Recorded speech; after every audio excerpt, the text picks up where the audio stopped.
What's happening, guys? It's Shane here. So we've all gotten spammed by these YouTube ads from gurus that made it rich and out of the kindness of their hearts spam you relentlessly with ads trying to show you how you can become rich too. Is your New Year's resolution to lose weight? Is it to save an extra $500 a month for your retirement? Is it to go on a purely vegan diet? Is it to stop using the word? Well, I have news for you. Your New Year's resolutions suck. Some of them want to show you how to make a Shopify store. 45 seconds, I'm going to show you how my buddy Justin generates nearly $500,000 per month selling weird stuff like cat socks, fishing t-shirts, and of course, the legendary wolf mug of truth and justice. Others want to show you how to start a real estate empire. Hey guys, Cody Sperber, the Clever Investor here. I'm with my son Hudson, and we're in Glendale, Arizona, standing in front of a house on Solano Drive that we just flipped and made $18,000 on. Or maybe you're bored browsing YouTube one day and someone wants to show you how to get rich from cryptocurrency. My name is Craig Grant. This is my Bitcoin wallet. 40 Bitcoin that I earned. I didn't buy. I earned this Bitcoin with a service called BitConnect. And then my personal favorite is when an old friend that you haven't seen for years invites you out to coffee to tell you about a super amazing business idea that is definitely not a pyramid scheme. The more people that get involved, the more people who are investing, the more money we're all going to make. It's not a pyramid scheme. It's not even a scheme per se. Now, there's a ton of hype out there, and there's a ton of gurus out there trying to sell you some course for $997 that's going to teach you how to be rich.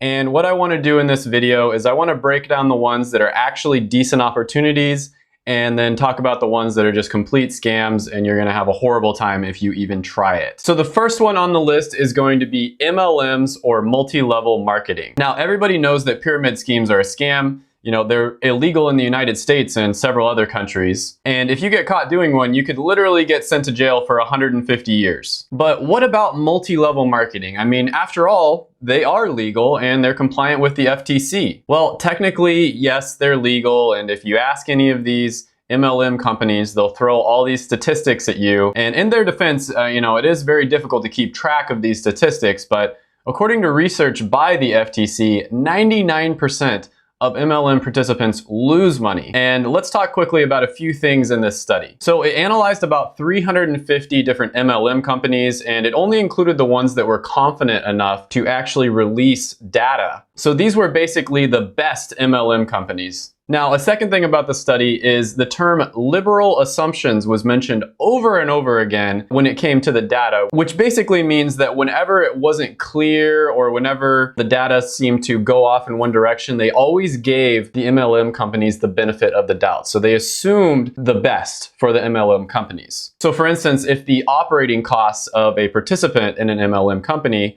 was a little bit unclear, the author would just assume that the operating costs were as low as possible. Despite all this, the study found that 99.12% of participants in MLMs lose money.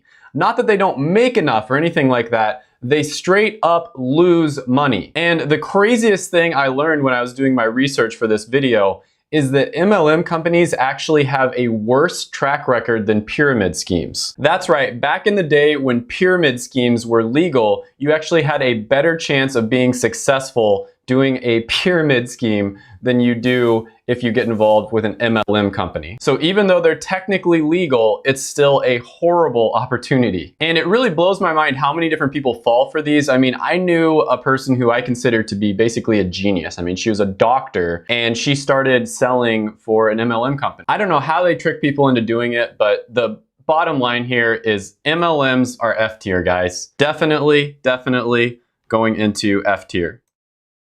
If you go into an MLM, you're basically losing money, and you would be better off in terms of just learning how business works by just starting a normal business on your own. Okay, second opportunity on the list is going to be Amazon FBA. Okay, so this is a great one, guys. So basically what Amazon FBA is, it's fulfillment by Amazon. So you're basically a partner with Amazon, and you would probably have manufacturers make products in China. They ship them to the Amazon warehouse, and then you do basically everything else. You do the listing, you do the design on the product, all that sort of thing. And then people go on Amazon's website and they buy the product, and then you take your cut and they take their cut. You're basically a partner with Amazon. Now, when Amazon FBA first started, a few years back, like let's say 5 years ago, Amazon FBA was probably a great opportunity.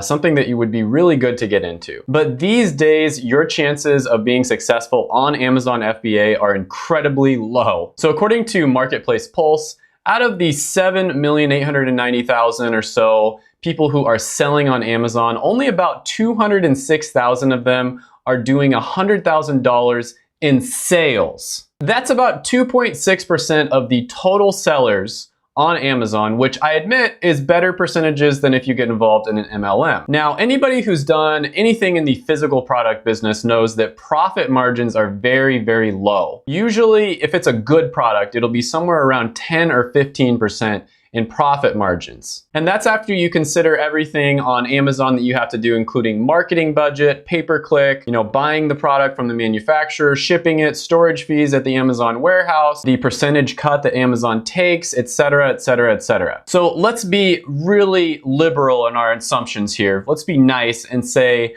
that they are getting a 20% profit margin. These people that are making $100,000 in sales are getting a 20% profit margin on their sales on Amazon. That's about $20,000 a year in profit, which is just above the minimum wage in the United States of America. So the top guys, the top dogs, the 2.6%, the elites of Amazon, the total badasses on Amazon are making $20,000 a year, which is just above minimum wage. Now, I already know some people in the comments are gonna say, well, a lot of those sellers aren't active anymore, and they're gonna say, well, maybe some people have multiple stores and all that sort of thing. And I get it.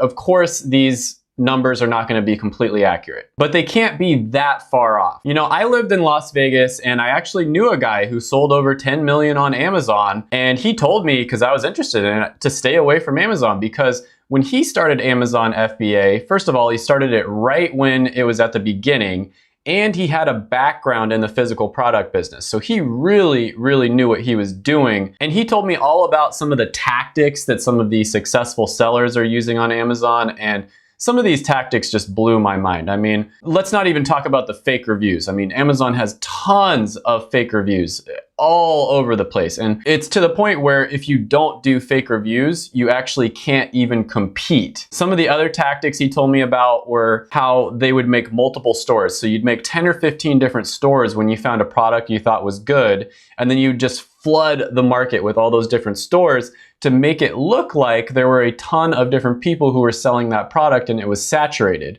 when in reality it was just one person selling the product with 15 different stores. And as you can imagine, opening up 15 different stores, well, you have to pay the monthly fee to Amazon. There's a lot of costs involved in that. It's not something where you can just buy like $500 or $1,000 worth of inventory and then you're good to go. There is a huge startup cost involved in opening 15 different stores. So a normal person probably isn't going to have the money in order to get involved in that. And therefore, the normal person can't really compete. And on top of all of this, if that wasn't enough, let's say you defy the odds and you create a successful Amazon store. Amazon owns your data. They know what products you're selling. They know the keywords that are leading to that product being sold.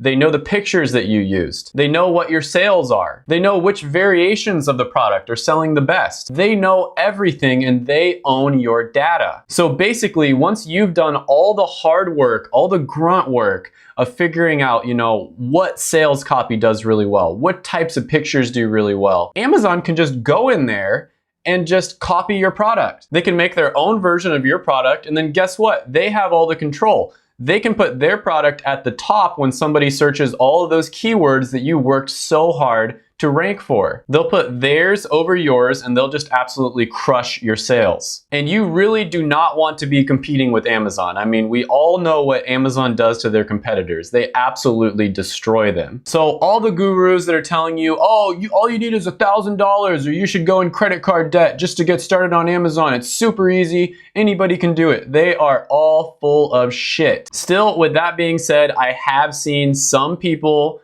be successful on Amazon, so I have to be fair here. It's much better than the stats when it comes to MLMs, for instance. So I'm gonna go ahead and I'm gonna put Amazon in C tier. All right, so the next one on the list is going to be starting a traditional business. And I think we should be fair here and talk about what the success rate for a normal business or a traditional business is. And what I mean by that is like starting a plumbing company or an air conditioning business or a restaurant or an accounting firm, something that you see all over the place. Now, there's all kinds of statistics and studies out there, and they kind of group all the different businesses together, which I don't think is very fair. But basically, what they say is about 70% of businesses fail within their first 10 years. And then out of the ones that do succeed, 10 to 20% of those are reasonably profitable. And by reasonably profitable, I mean you're probably making more than if you just got a normal job. It's not a get rich quick sort of thing, but you're making a decent living and you're getting by. And statistics show that a good amount of people are actually successful doing this. 30% of businesses are still around after 10 years. That's not bad at all. So I think this is a really good bar to set when you're thinking about the, make money online opportunities. Amazon, it's 2.6% to make a minimum wage. A traditional business is actually pretty good. Like after 10 years, 30% of them are still making enough to keep the business going. That's not bad at all. Now, the only problem with, traditional businesses is they are pretty difficult to scale for the most part. And in a lot of cases, businesses like this, you sort of reach a saturation point at some point where it's pretty difficult to increase your income. And so for that reason, I'm gonna put these in A tier. All right, so the next one on the list is cryptocurrency, and this is the one we've all been waiting for, right? And I admit, I have actually made money with cryptocurrency. I am net positive even after the market dropped, but I fully realize that I'm basically gambling with that money. And it's a very small part of a much bigger portfolio that I have in terms of investments. And I'm 100% aware that I could lose all of that money at some point and I'd be totally okay. I'm not afraid to lose that money. With that being said, I do have a pretty close friend who invested in Ethereum and Monero when they were somewhere around $1 to $5. And I think we all know what happened to that. Ethereum got all the way up to like $1,000 and Monero got to several hundred. And he basically ended up getting rich from cryptocurrency. So I have seen this happening with my own eyes. I've seen people getting rich from this stuff. But with that being said, there's a ton of sketchy, scammy companies and coins and blockchain and whatever you want to call it out there.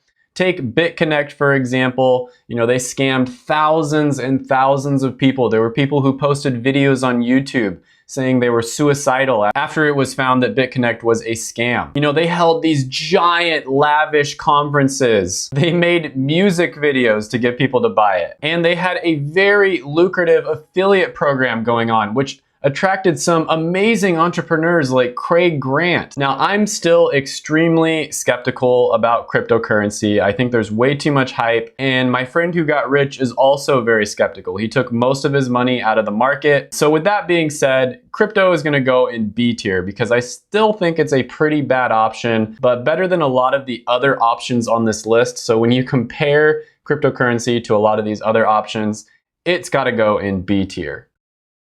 Okay, so the next one on the list is going to be startups that solve a real problem. And by that, I mean a company that solves a big problem or they make an existing service better. Think Uber, Venmo, think a lot of the companies that you see on Shark Tank, for instance. So it's not a traditional business like a plumbing company or something like that. Now, the success rates and statistics for companies like this they're really tough to see, but it's pretty widely accepted that 9 out of 10 startups fail, and out of the 10% that's left, who knows how profitable they actually are, as about only 30% or so of successful businesses have over $100,000 in sales, which, as we talked about before, has nothing to do with profit. But like I said, it's really difficult to actually calculate this because a lot of these startups will actually get bought out by bigger businesses, which technically means they failed. So it's just very difficult to get accurate data. Because if you get bought out by a bigger business, that's actually a very good thing. So the point here is there's not that many that are successful, but the ones that are successful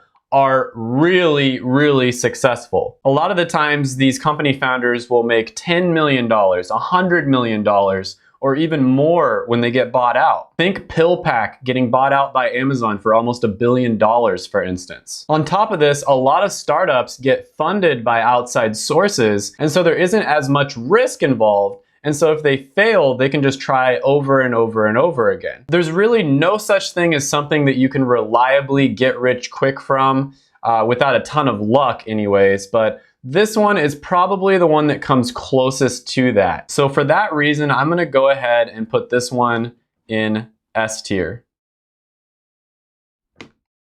Okay, so coaching can be a little bit cringy. I mean, we all know the person whose life is an absolute dumpster fire that all of a sudden becomes a life coach or something like that. And they want to try to teach you how to have a great life even though they don't have one themselves. Now, I've met hundreds, if not thousands of different entrepreneurs and mentors, and I spent a ton of time of different groups and masterminds, and I even lived in a house full of entrepreneurs. And I have to say that the one business model that I've seen the most average people find success with has got to be coaching and consulting.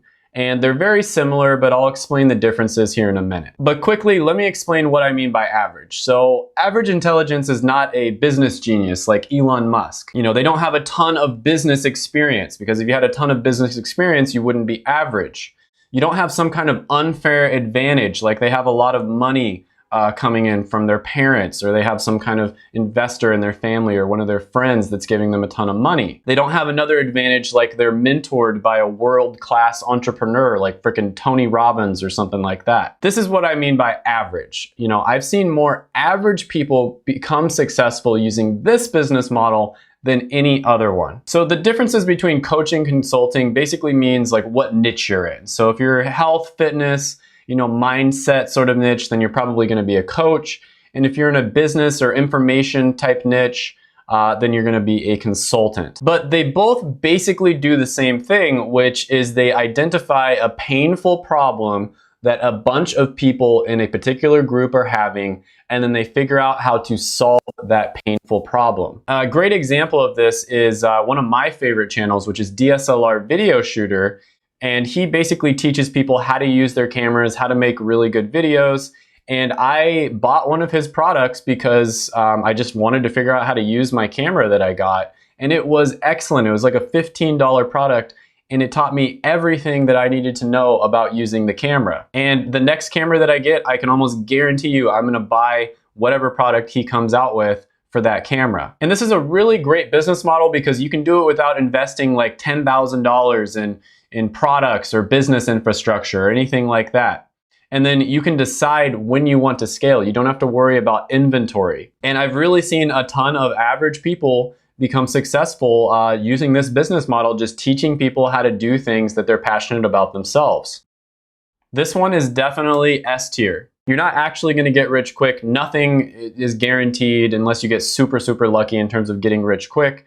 But this one is pretty close to that. It's the one that's the closest and the most realistic. Next one on the list is going to be Shopify. Ah, yes, you've probably seen the 300 different channels from 17-year-old high school dropouts who are making $50,000 a month in their first month on Shopify. And being a 17-year-old with the infinite wisdom and the kindness in their heart that they likely have with all those hormones coursing through their veins, they decide to teach everybody else how to do the same thing. So this is probably the hottest niche in e-commerce right now. I mean, so many people want to become Shopify millionaires, and it's just so attractive. I mean, think about it. A lot of people watching YouTube are probably introverts, and you know, you just build up a quick store, you run some ads to it on Facebook, you sell a hot product. You don't even have to buy the product first. And you can just live in your mom's basement forever, just watching that money roll in, and you don't have to learn social skills or interact with other human beings or any of that crap. I mean, this is just a dream business model for an introvert, right? But here's the problem, guys. Let's think about this logically for a second. Now, there isn't much hard data out there about the success rate of Shopify stores, but Reddit and YouTuber Rules for Rebels posted about how out of the 1,139 people that started a Shopify store using their affiliate link, only 2% still have an active store. And this was just after a few months of posting the affiliate link. So within a few months, 98% of them failed. Now, looking back at our baseline numbers for like a normal business, 30% are still around after 10 years. So conservatively, let's say 1% of Shopify stores are still around after 10 years. Now, out of those that are still around, let's be really nice. Let's think back to the Amazon example. And let's say 10% of them are making $100,000 in sales. And then there's a 20% profit margin. Let's be really nice and let's say 20%. So they're making about $20,000 in profit. So if we're being really nice, you have about a 0.2% chance, conservatively speaking, of making $20,000 a year, which is just above minimum wage. But let's just use a crazy extreme example here and say you get incredibly lucky, you find a product, you sell $1 million a year, that means you're making $200,000 a year. If you can build a store like that doesn't require any personal branding or anything like that, there's not like a personal brand, like a person who is selling the product. Anybody else out there can go and just copy your store and do the exact same thing. There's no barrier to entry. And think about this, when the supplier on Alibaba, the person who actually ships the product to whoever ordered it, sees that you're selling like 1,000 units a week, they're gonna look into it and they'll probably just cut you out completely after a few months and start selling the product themselves. And there's tons of software out there for this that allows people to figure out how much you're selling. And someone on Amazon is gonna find out you're selling a crazy amount of this product, and then they're gonna post it on their Amazon FBA, which is 1 to 2 day shipping versus the 1 to 2 week shipping of Shopify. And of course, Amazon is just gonna blow Shopify out of the water. So the thing about Shopify is it's usually like seasonal products or just products that got super hot all of a sudden because it's, on a show or something like that. And after a few months, they just die. And so you'll start a store, and if you get super, super lucky, it'll do well for a few months, and then they'll usually just die. And even if you do happen to find a product that is good for years and years, someone is gonna use this fancy software, they're gonna find it, they're gonna copy your store, and then they're just gonna blow you out of the water. Shopify might be the absolute worst business model on this list because, at least with Amazon, if you do build a successful store, you have a brand that people can recognize, they can trust, and they can buy from that brand. And then you also have a ton of traffic on Amazon. So if your product goes out of style or Amazon kicks you off the platform, technically there's a ton of people who know your brand and you can just make your own store and your own website. But with Shopify, you don't really have a brand. It's just a quick web page that you're throwing up, has an offer for a product that everybody else is also selling because everybody knows how to find products on Alibaba. So Shopify is basically like below F tier. It's basically like F- tier, but I'm just gonna put it in F tier. It's the worst one on the list so far, except for maybe MLMs. MLMs might be a little bit worse, but it's close, it's close. Okay, next on the list is going to be day trading, and this one is gonna get a ton of hate. I probably see 100 thumbnails a day with some guy smiling, sitting in front of a computer with a bunch of green and red graphs on it, claiming that he can teach you how to trade during the day and make a ton of money. Well, it's a well-known fact that about 90% of day traders lose money. Not that they don't make money, they actually end up losing money. Some studies say that it's even worse than 90%. Some say it's more like 95% or above. So you would be much better off just getting a minimum wage job. On top of this, you often have to pay whatever brokerage you're using fees in order to trade. And then even if you do have a successful trade, you enter it like $1 and you exit at $10 or whatever it is, you have to pay what's known as short-term capital gains taxes, which is a lot more than if you held the stock for 1 year or more. Trading is also extremely time consuming and it takes a ton of skill to even be decent at. On top of that, you have to sit at a computer all day long, monitoring real-time data with expensive software and then make extremely stressful decisions based on your assessments. You might make $5,000 before lunch and then you lose $10,000 before dinner. Then you go to the movies and you found out you lost another $5,000. Depression and anxiety is extremely common among day traders, And there's a reason for that. And you could potentially get lucky here. And a lot of beginners do get lucky when they first start. But you have to know that that was just luck, and you better get the heck out with whatever you won. Day trading is gonna go in D tier. Next one on the list is going to be penny stocks. Now, penny stocks is basically like day trading, but it's even worse. And the reason for this is because these small companies you're investing in when you buy penny stocks aren't as regulated as bigger companies. This means that the markets for these smaller companies are just full of manipulation and shady tactics. There's lots of pump and dump schemes. There's fake media campaigns for these small companies. So many different shady tactics are used to make you think that there's some hot stock that's about to go from 2 cents to $5 and make you rich. Penny stock trading has even worse stats than day trading, and I think it easily deserves to be in F tier. That's right, penny stocks go in F tier, right there with MLMs, Shopify. I really can't decide which one is the worst. All right, next one on the list is going to be a service-based online business. And usually this is going to be what's known as a middleman business. So what I mean by this is you find something that a ton of people are doing, like creating websites for their businesses. And then you get really good at that. So there's something that a ton of people are doing and you get really good at it, and you basically find a bunch of people that want the service that you are offering. You know, creating a really effective website is not easy to do, and a lot of people want to outsource that rather than, you know, take the hundreds of hours it would take in order to learn how to use WordPress, for instance. So a friend of mine got into website design and development like this, and he found a really good service that basically they would design 6 different websites for your client based on their needs, and then do all of the development and back-end stuff after they've chosen their favorite design. And they would charge about $500 for each step of the process. So $500 to create 6 different website designs. You'd show all 6 to your client, and then they'd choose one of them, and then they'd charge another $500 or so. I think it was actually a little less,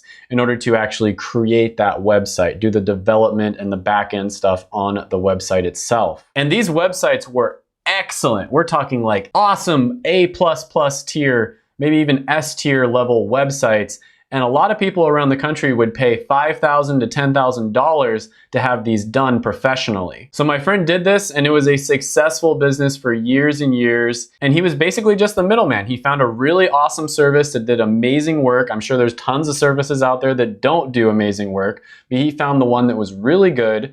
And then he basically was just the middleman between this amazing service and all the people that wanted the amazing service. So he just did the marketing and stuff. Another friend of mine did a very similar thing with search engine optimization, which is basically the process of showing up really high when someone searches a particular phrase or term on Google. And if it's a big enough niche, you can just cut out the supplier, hire your own employees, and complete the service yourself. But the great thing is you don't have to do it in that backwards order where you hire people not knowing whether you can actually, get a bunch of people to pay for it. You can just be a middleman, validate that there is a ton of people in the market willing to pay for this service, and then you start your own business. Now, don't get me wrong, your chances of success are still pretty low here. You probably won't get rich quick from this, but this is definitely one of the better ones that I've seen. And for that reason, I think I'm gonna have to put this one in A tier.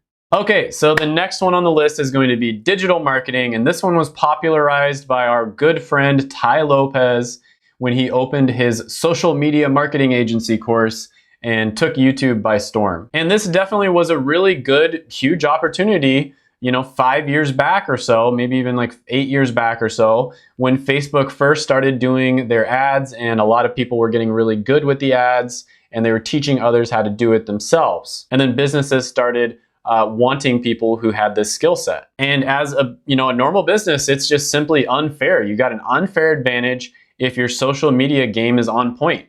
You drive a bunch of people to your restaurant or whatever your business is, and that gives you a huge advantage over all of the other businesses in the area. However, this social media marketing thing is extremely oversaturated at this point, And business owners are very, very tired of working with people that give mediocre or bad results. So if you start a business like this, they probably don't want to work with you unless you have a track record, a proven track record of, making other people's businesses more successful, because there's just tons of people out there that have zero experience and they just think they know how to do everything when they're actually really bad at it. It's also extremely time consuming and you have to deal with your clients all day long. Like, they might not like one little thing about this ad that you created, and so you have to start the whole thing over and just like scrap it and create an entirely new one. And you might send them a form with information that you need to know in order to run an ad, and then they take like a week and a half in order to fill out the form, and then they get mad at you when they're not getting results. Well, you took forever to fill out the form, I couldn't get you results. They might call you or text you late at night and they're expecting you to get back to them. It just gets a little bit ridiculous and it's a pain. Also, let's say you do get really good at doing Facebook ads. Well, a few months later, Facebook will come out with an update. They'll switch everything around for no reason whatsoever. And then all of a sudden your ads aren't working anymore. They change the algorithm or they change something like that. Your ads aren't working and you also need to relearn the entire interface because they changed everything around. They've done this over and over again. And you have to drop everything you're doing and fix that, because if you don't fix it within a few days, your clients are gonna drop you just like that. So anyways, this is a legitimate business model that does solve problems that businesses are having right now. It's just really tough to break into. So for that reason, I'm probably gonna give this B tier status. All right, next on the list is this no money down real estate that I keep seeing here on YouTube. Now, real estate historically is a fantastic investment. In my opinion, it's one of the two best long-term investments that you can make. And after 2008, the crash around 2011 or so, a bunch of people got extremely rich investing in housing. And because of that, a ton of YouTube channels started. They were trying to teach other people how to get rich investing in real estate as well. And like I said, for a long-term investment, if you know what you're doing, real estate is great. It is amazing. If you get a good deal, you're going to be set. But short term, it's a very mediocre investment. And almost 70% of millennials regret investing in real estate, for instance. Now, some people on YouTube say that you can invest in real estate with no money down. And in my opinion, anybody who says this is wrong. You need money to make money, and from everybody I've talked to in my experience, no money down real estate is a bad idea. Different areas of the country are also much better for investing. Some areas are pretty bad, and then some areas are absolutely amazing. It's also a ton of work. If your tenant's washer breaks down, you gotta go fix that in the middle of the night sometimes, or you gotta go get a new one. And so a lot of people end up hiring a property manager, but of course, when you hire a property manager, that means you're not making as much from your investment. So I really think it's a better idea to buy houses wherever you're living, assuming that the place that you live is a place where investing in real estate is profitable, and then just manage the tenants yourself. But then you have to deal with background checks, late night calls to fix stuff, tenants trashing your property, all sorts of other things that are not fun and take up a lot of your time. So basically, real estate is a great investment and a great opportunity. It's a ton of work and you can get rich slowly from it,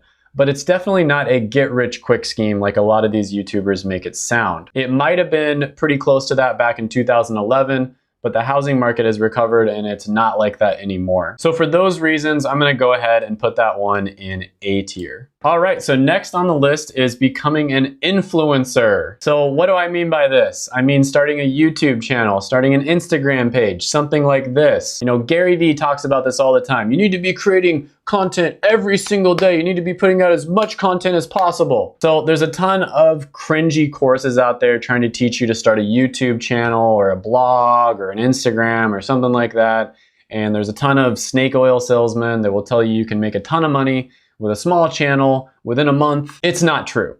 It's just not true. They'll use examples like Janelle Eliana, who grew ridiculously fast and got like 1 million subscribers in a month or something like that. But that is seriously like winning the lottery. That almost never happens. Now, if you're willing to work really hard for like 3 years and you're really smart about the type of channel that you make, this can be an incredible opportunity. I mean, YouTube hasn't been around for long, and this is one of the only times in human history where you can go from an absolute nobody, you can choose yourself instead of having to be chosen by somebody else, and then create your own destiny and build your own business. Other times in history, you would have to be chosen by somebody, or maybe get really lucky or be born into a rich family in order to do something like this. And you can basically make a living just talking about whatever you're passionate about and helping a lot of people at the same time, and I think that's pretty cool. This one is a great opportunity, but if you think you're gonna get rich overnight, you're wrong. It'll probably take like 1,000 days and tons of hard work. Then you might be able to make a good living on YouTube or one of the other social media platforms. But with that being said, I am gonna go ahead and put this one in S tier. The next one on the list is the lottery. And speaking of getting lucky, let's talk about winning the lottery. I'm pretty sure that you all know this, but your chances of winning the lottery are extremely low. We're talking about 1 in 14 million or somewhere around there. And you can probably tell that those are pretty bad odds, and you'd be better off just keeping your money for yourself or investing it or basically doing anything other than that. Still, if you type in how to win the lottery on Google, there are people that claim that they have a 6-step system for winning the lottery. I mean, I can't even make this stuff up. It's that ridiculous. For every get-rich-quick scheme or thing out there, there's always some fake guru trying to sell you the secret method to get into it and get rich quick. This one is clearly F tier, guys. You're basically just wasting your money if you do this. I mean, if you want to do it just for the, shits and giggles, just as fun, that's one thing. But in terms of getting rich quick, this one is awful. It's F tier. All right, so the next one on the list is pretty great. We've talked about becoming a consultant or an influencer, and those are legitimate business models that you can make money from. Unfortunately, this is a relatively new industry with all the technology we have. It's only been around for about a decade. And because of that, it's pretty unregulated. And anyone can claim basically anything, package it up in a $997 course and sell it. And I've made some videos about this, but I would estimate about 80 to 90% of the courses out there are just complete scams, and you definitely should not buy them. With that being said, that doesn't mean that all of e-learning and the information product business is a scam. I think that e-learning and information products can change the world and accelerate human learning in the same way that books did thousands of years ago. Still, at this point in this relatively new market, there are a ton of fake gurus out there that will sell you a course promising the world and then delivering absolutely nothing. In fact, a lot of these courses are designed to have you fail so that you will buy whatever the next upsell is. And I think in the next decade, this particular market is going to turn around for the better. Consumers are going to get smart about this. They're going to realize that a lot of these guys are charlatans, and anybody that offers a course that doesn't get a reasonable amount of people success is just going to get totally wiped out. And there's also a good chance that the FTC is going to regulate the market as well. But hopefully it will become just like any other market where there's mostly good people who are just great, entrepreneurs trying to make the world a better place. And then of course, there's always going to be a few apples.